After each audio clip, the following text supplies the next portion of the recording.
What I wanted to do today, really, which I think I've been trying to do, at least last class, is reframe this whole war as part of the unfolding of Moshiach, which is, to me, incredibly reassuring, because otherwise you think, oh my gosh, all of these horrors are happening because Israel in 2005 evacuated 10,000 Jews and gave the Arabs their land, and then they used it and built tunnels and have been shooting missiles at us ever since. Then my husband showed me this nevuah, this prophecy about Mashiach that seemingly is talking about right now. And that completely turned around my perspective. People make mistakes. People make fatal, horrible mistakes, and God runs the world. And it seems that this situation was planned by God since the beginning of time. And I'm referring to the most famous prophecy, most famous nevuah of Yeshaya, of Isaiah. In chapter 11, I'm saying the most famous nevuah of Yeshaya. This probably is actually the most famous prophecy of all about Mashiach. Sprout will spring forth from the stem of Yeshai. The wolf will lie with the lamb. The child will play by the snake hole. Very, very, very famous verses that most of us sort of know. And then we're going to skip through the first 13 verses because we're focused on our situation. Pasuk Yudalet, verse 14. Listen to the words of this pasuk, of this verse. And they will fly together against the Plishtim to the west. And then the verse continues and concludes with the famous word about three lands in Israel we never received. Lands of the Canaanite, Nizi, and Kadmoni. As the verse says, upon Edom and Moab shall they stretch forth their hand, and the children of Ammon shall obey them. So what am I talking about, and why was I so excited? So let's listen again to the opening words of this verse. And they will fly together against the Plishtim to the west. If you look at the most classical commentator, Rashi, he explains, they will fly. This means the Jewish people. The Jews will fly, he explains, they will fly and they will run. Now it's very interesting because Rashi was in medieval France. So I don't know what he was thinking that meant, but we know what it means. For the first weeks of this war, it was all about flying. Dropping bombs, dropping missiles, flying, bombing. And after 3 weeks, we went in by land as well. We're running. But look at the words. Rashi says, they will fly and run. The verse said, they will fly together against the Plishtim to the west. So Rashi says, they will fly and run together. The verse said together. They will fly and run together. And like in my head, whoa. What does that word together mean? On one level, together, here we are together. We are so united, like I've never seen in my 50-some years. So much love, so much unity, so much together in an unimaginable measure. But also, if you think about what Rashi said, the verse said they will fly together. Rashi says the Jews will fly and run together. Will fly, the Air Force, will run, the infantry, the land, and it's together. There's complete coordination between these two forces. What they're doing in the air is based on what they're saying in the land. Then they're saying in the air, and based on that, they're doing things in the land. This unbelievable air and land together. And then Rashi continues, they, the Jewish people, will fly and run together and conquer the land in the west. Gaza, is the western boundary. You can't get more west than that or you're in the water. You're in the Mediterranean. So the verse said they, the Jewish people, will fly, what we've been doing, and Rashi says, and run, together with unity, together with coordination, to the land against, Yeshaya said, against the Plishtim to the west. So definitely this is as to the west as you could get. And it's the Plishtim. I mean, that's what they're calling themselves. Where does this term Palestinians come from? They are self-proclaimed, pseudo, not real, but okay. They're self-proclaimed Plishtim. So it's blow by blow, iron swords. So possibly this is the beginning of the amazing fulfillment of this ancient messianic prophecy. Again, just looking at the words and looking at what we're going through, it just, each time I think about it, it just gets me so excited and so hopeful and so positive. They, the Jewish people, will fly and run together, coordination and unity. And as Rashi says, this flying and running is to conquer against the Plishtim, the self-appointed Plishtim, to the west, the most western boundary of Israel. Every single word is exactly what we are experiencing now. According to Rashi, what Yeshaya is saying, a step in the unfolding of Moshiach, they will conquer this land of the Plishtim in the west. And then the verse continues with very famous words, because Rashi quotes these words. It's actually, of course, not, Rashi doesn't make up his own commentary. This is coming from Bereishis Rabbah, from the Medrash Bereishis Rabbah, on Parshas Lech Lecha, when God is enumerating the 10 nations that he's giving to Abraham, that he's giving to Abraham. And God lists 3 nations we never got. We know 6 generations later, when the Jews are going to go into Israel, they got 7 nations. Well, but then it's really 7 generations later. So 7 generations later, they get 7 nations. But God in Parshas Lech Lecha promises 10. Which are the nations we never got? Very easy. We know their names here and we don't see their names later. Cani, Kenizi, and Kadmoni. Those lands of Cani, Kenizi, and Kadmoni, as explained in the Medrash Bereishis Rabbah, as explained in the Gemara, and I looked it up, as Rashi explains, those lands, God promised Abraham, but not for us now.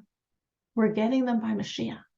And in the interim, those lands were taken by other people. Edom, unworthy, I don't know if we can even say the word descendant, but Edom, Esau, Yitzchak, Abraham, Moab and Ammon, descendants of Lot, the nephew of Abraham. But that's not who God promised the land to, not through Esau, not through Lot. It's for the Jewish people. It's for the line of Yitzchak, Yaakov, the Shvatim, us. We're going to get these lands. We'll get them by Mashiach. So based on this prophecy of Yeshaya, first we have the war against the Plishtim in the west. And then the verse continues that we're going to get these lands of Edom, Moab, and Ammon, the original lands of the Cani, Kenizi, and Kadmoni.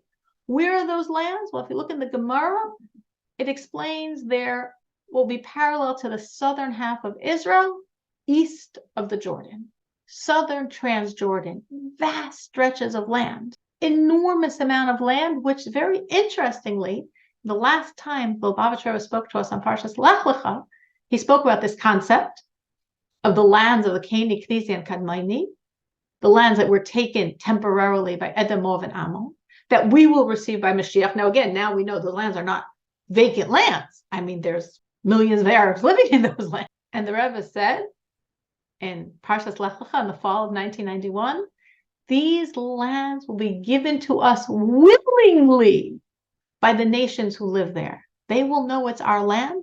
They will willingly, can we imagine this? They will willingly vacate their lands.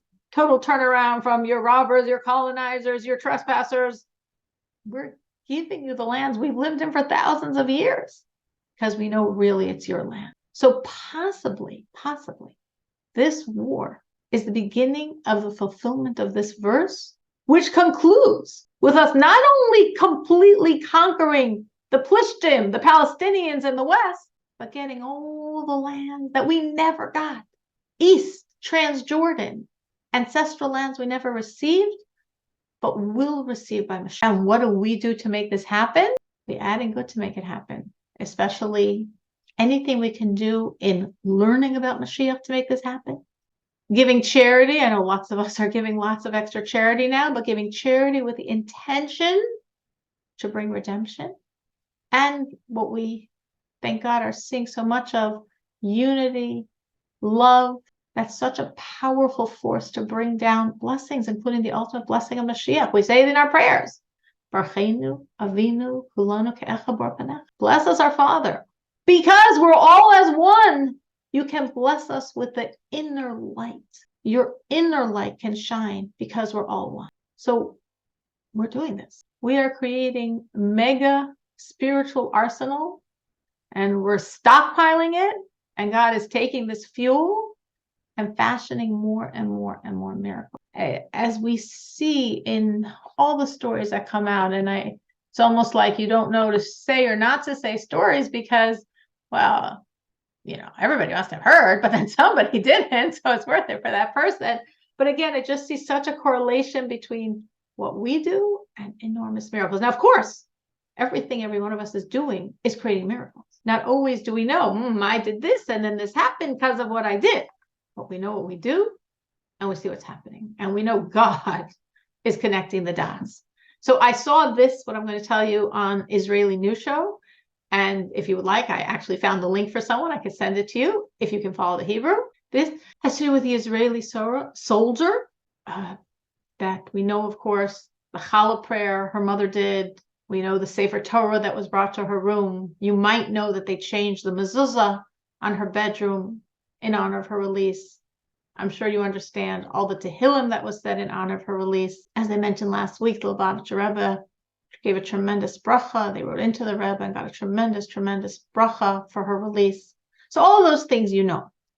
I want to share something else in the spiritual arsenal that got her out. So her uncle, who was not religious, he, like everyone else, was very concerned, came to her house, not religious, but of course he said Tehillim with them, said Psalms, was there when they were changing the mezuzah. He was very spiritually inspired, and he said, I'm going to keep this Shabbos for her to get out. A gift to God, a bribe to God, a present to God. I'm doing my part, God, and you're going to get her out. He's not religious, but he has children who are religious, and he spent Shabbos with his religious children. And on Shabbos, he went with them to shul, and they gave him an aliyah. They called him up to the Torah. And of course, when you get called up to the Torah, as we all know, you can make a mishaberach. You can ask for blessings for people. And of course, he made a mishaberach for his niece, Ori. And as he's there on the bima with the Sefer Torah open, he promised God, he said, God, if you get her out, I commit to keeping your Shabbos. That happened Shabbos, and Sunday night he's driving the car and finds the news that his niece was released. What did he feel when he heard this? He's like, oh my gosh, God, I didn't only her.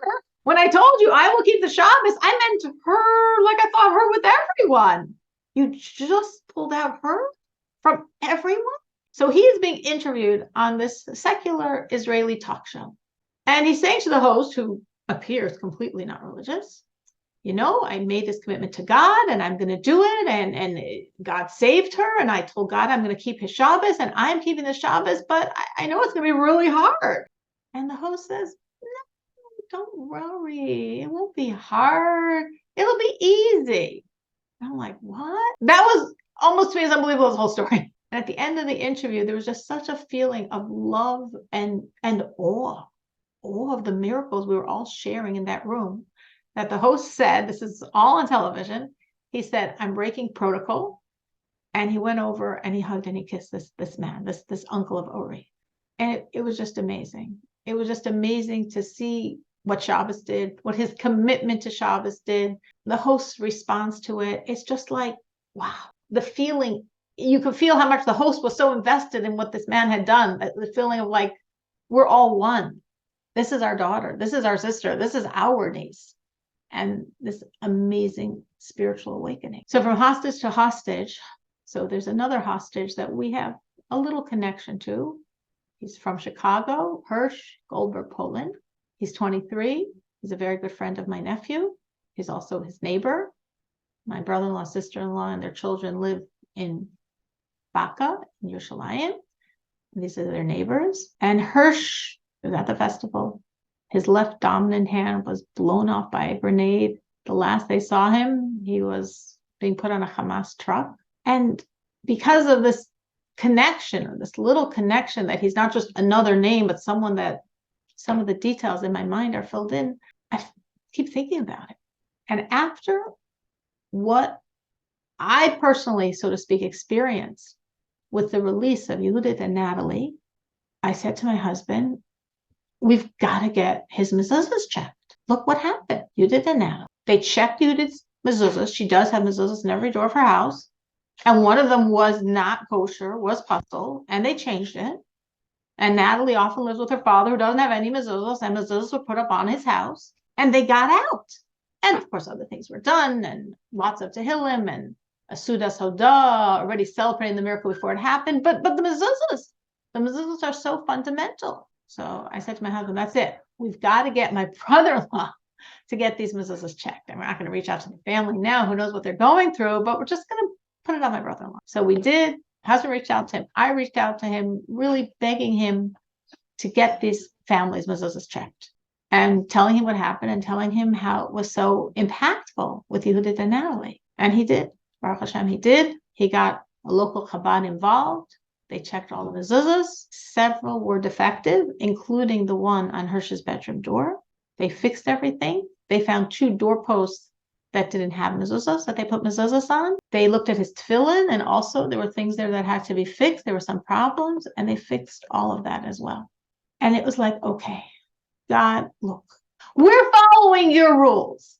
He has all of his spiritual protective gear in place. He's got the mezuzah protection in place. He's got the tefillin protection in place.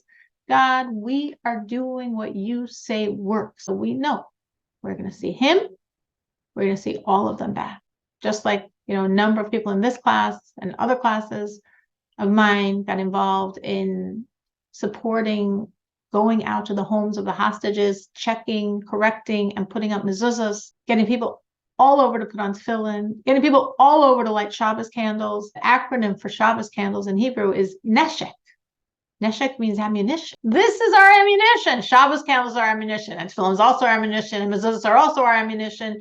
God, we're walking your road. We are using all the ammunition that you say is ammunition, and we know you're doing everything else. We discussed last week tools to stay sane and positive. So I want to recap the ones that we spoke about, and I wanted to really elaborate on one that I think is most critical for us to understand very, very foundationally. So we spoke about not watching or reading things that are toxic and fear-evoking, about doing reminds us of our power, doing spiritually, doing physically.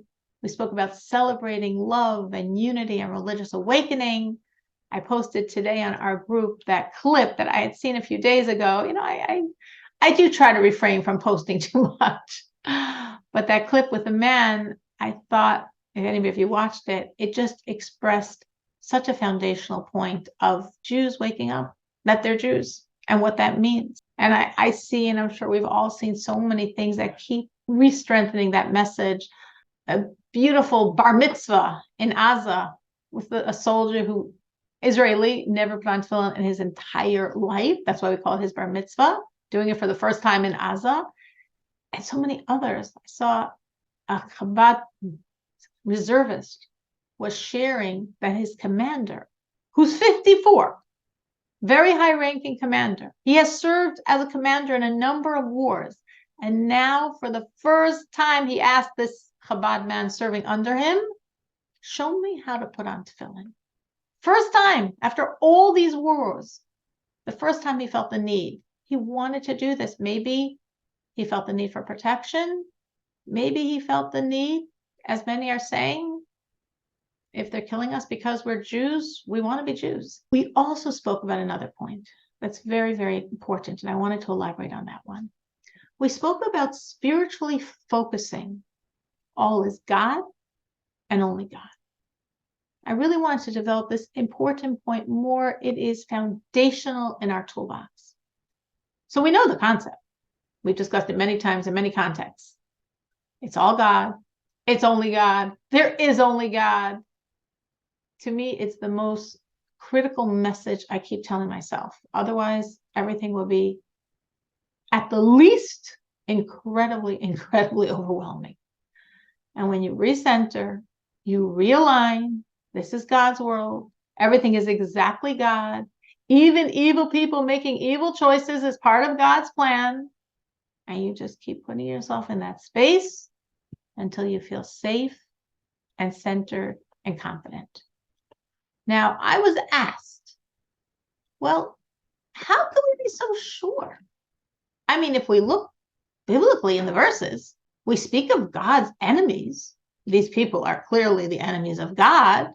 These people are, so to speak, fighting God. How are we so confident of the outcome? How do we know? So this vision, this is the point I wanted to focus on, because our minds might also go in this direction.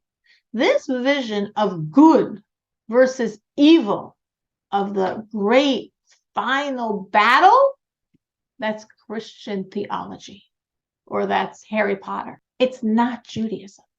Not Judaism. In Judaism, all, including evil, is God. We all possess an evil inclination. We definitely know that. That evil inclination is an angel doing a mission. Every spiritual force of evil is a power of godliness. Now, why does God do that to himself? Why does God do that to us? Why does God do that to his world? Because this strengthens our muscles. This forces us to actually choose him, not as the obvious, not as the default option, but because of our love and belief. I somehow always think of it as the weights on swimmers that are training for the competition, right? So the swimmers train with weights, and they train with weights, and they train with weights. And then at the competition, at the meet, at the Olympics, they take off the weights and they fly over that water. The weights force their muscles to develop in a way they never would develop otherwise. So part of God's plan is evil. What Hamas did is part of the human condition, a horrible, corrupt, unfathomable part, but a part, if you think about it. Everything God forbids, every prohibition, on some level, is a human desire. Now, obviously, there's some incredibly sick, horrible things that are forbidden. And you say, do people really desire that? Yes, some. And some more than others.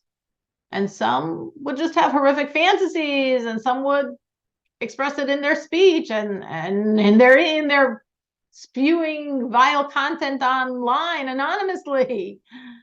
And some express it in their actions. The most unspeakable brutality is expressed, but it's part of something that is an evil embedded in man.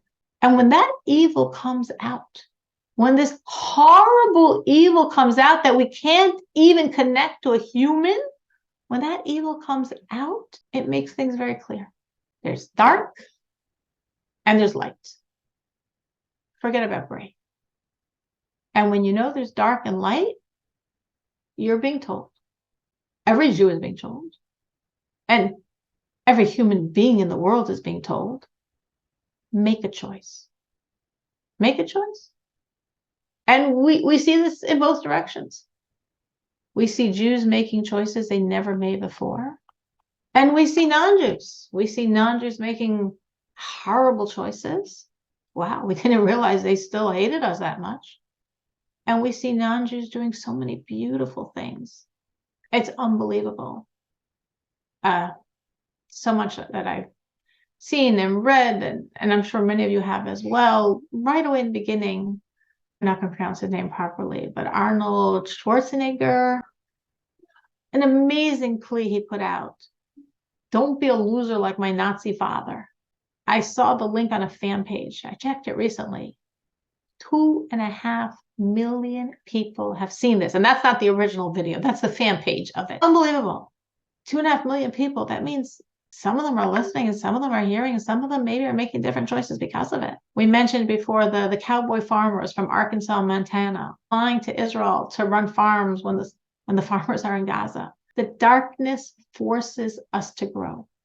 That's movement in this world. This world, we fight gravity to move. That's not by Moshiach. By Moshiach, there is no gravity. By Moshiach, it's like outer space. You're propelled by your own momentum. By Moshiach, we don't need evil to grow. Our own godliness is going to propel us more. And then another piece of godliness is going to propel us more. And we're going to grow from godly to godly. But now we fight gravity. That propels our growth. The darkness makes choices very clear, and Jews and non-Jews are making choices.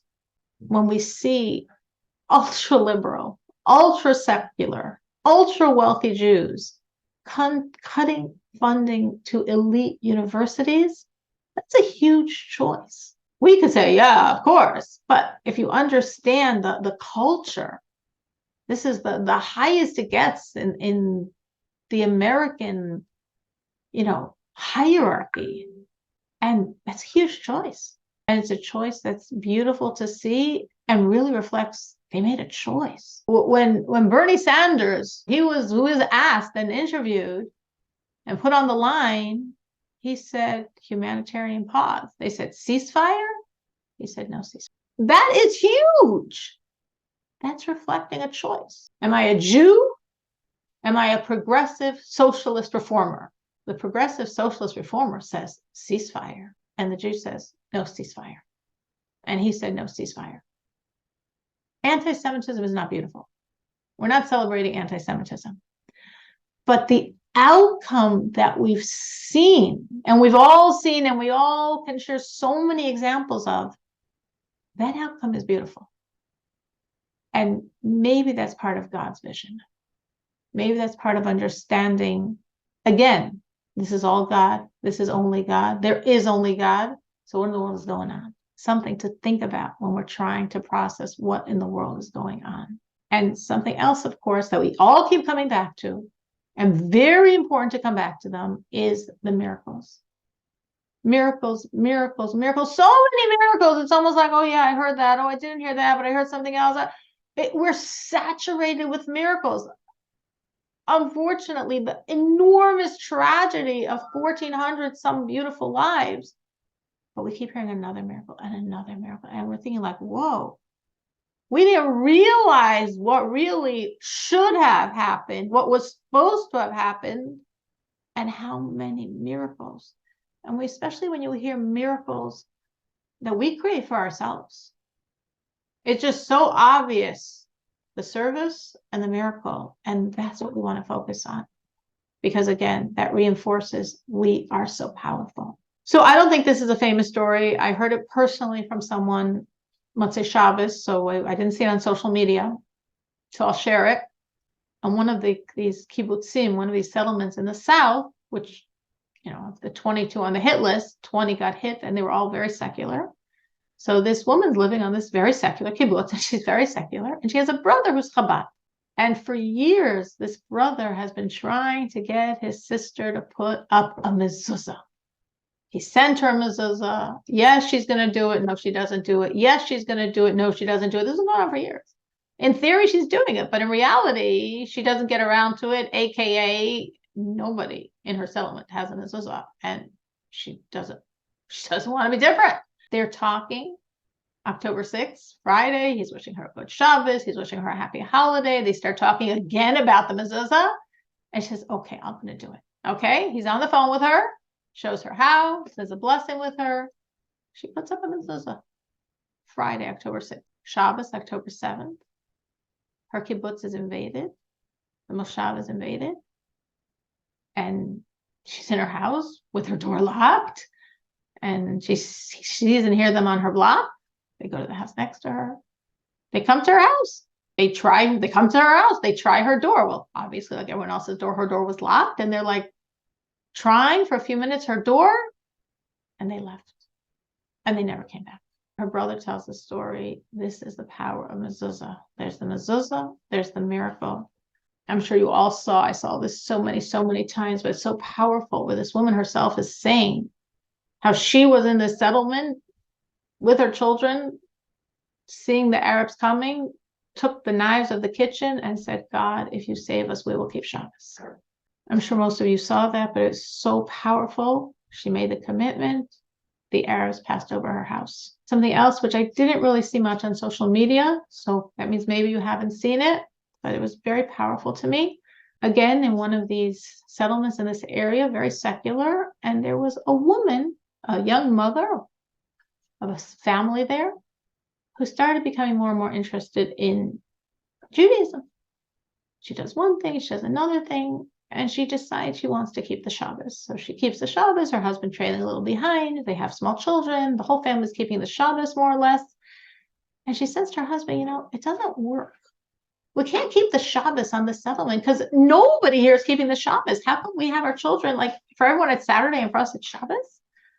We have to go away. For Shabbos, we have to go away. All right, fine, he agrees. He has religious relatives, she has religious relatives, and they start going away. And every Shabbos they go away. For 2 years, every Shabbos they are not on the settlement. Shabbos, October 7th, they were on the settlement. Why were they on the settlement then? They're never there. Never there. She's very pregnant. And she just said, you know what? Let's just make it. It's easier for me to just stay home. It's Shabbos. It's also the holiday. We'll have guests. We'll create a feeling of Shabbos and a feeling of holiday. Okay. So they invite guests. They have sleepover company. And they're there. Shabbos, October 7th. The Arabs attack. And they, like everyone, lock their doors and wait. And all the horrors that were going on one side of them, on the other side of them, on the street in front of them. And the Arabs keep walking past their house. And they never even go near their house. They never once go near their house. That entire day, until the soldiers took back the village, not one Arab approached their house. And they couldn't understand, obviously a miracle from God, but they couldn't understand. It was a miracle, obviously created by their merit of keeping Shabbos. But what happened?